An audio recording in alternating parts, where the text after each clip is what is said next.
Отандық танымал тележүргізуші Лейла Сұлтанқызы соңғы уақытта өзіне көңілі толмай жүргенін айтты.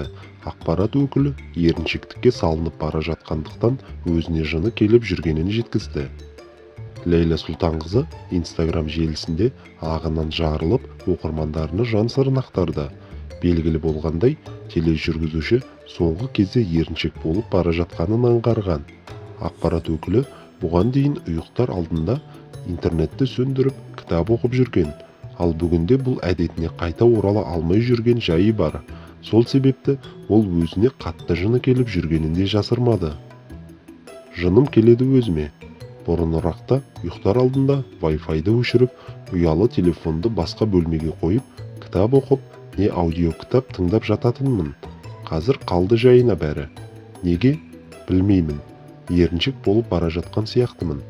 Тыңдауға жақсы бір аудио кітап айтыңыздаршы. Көзімді отырғызбай-ақ қояйын. Рахмет көп, деп жазды Лейла Сұлтанқызы.